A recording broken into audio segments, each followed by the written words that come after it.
well, we wrote forever, so it was just about experimenting, changing it up. You know, you never want to be in one place way too long because it starts to get stale. I did most of the writing in my house, you know, in New York, in my little studio, because I like to spend a lot of time by myself, just kind of creating and demoing and whatever. And Terry and Tim came up a couple of different times for like weeks or a month at a time, and we'd just kind of camp out at my house and write. That was cool. And then since I've been writing in my house so much, we did need to change it up some. Went to Orlando and wrote with Will down there, and that was really cool.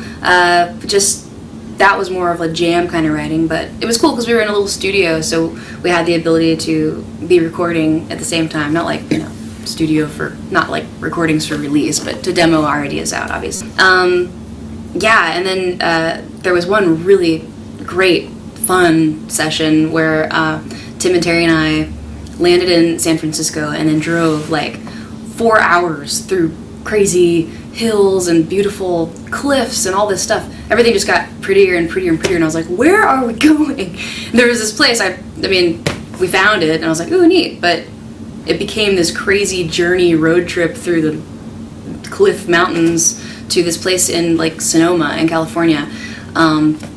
It was completely far away from everything. The nearest like town was like a 20-minute drive down the way, and it only had like 2 restaurants and a video store, like actual videos. That was fun. And like a place to get like, I don't know, groceries. So we'd go into town, you know, that was a trip.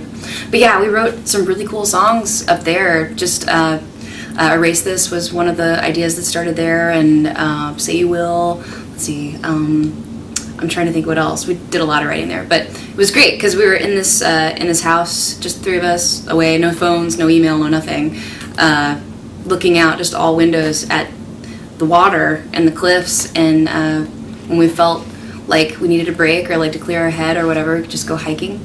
And I'd like pack a sandwich, like pack a water bottle and a sandwich and my lyric journal and my iPod and just go like hiking around on the cliffs. And this one day, I remember I came around a bend and there was all these seals, like wild ones, like basking on the rocks, and I was like, wow!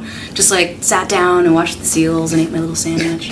You know, it was cool. I mean, it's silly, I guess, but it was really fun to me and spiritual, you know, to be in such a remote place. It felt like it could have been 500 years earlier and we wouldn't know the difference. And that's inspiring, just to see nature, you know, and be away from all the people and normal life, you know.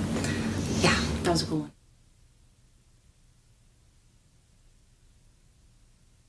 Lyric writing is it's, I don't want to say it's hard, but it's a task. It's definitely a thing that I labor over for a long time, a lot of the time.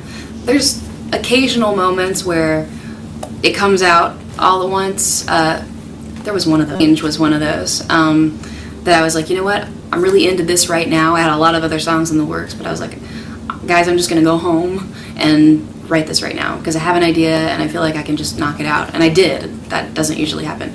Normally, it'll be, and lyrics are usually the last thing. Normally I'll sit and just bang my head up against the wall for every line, and write it just a little at a time, changing, going back, you know, until it all means what I want it to mean and sounds the way, you know, phonetically even the way I want it to sound. And I don't know. Yeah, I love writing lyrics, but it's a big job for me. I spend a lot of time on that.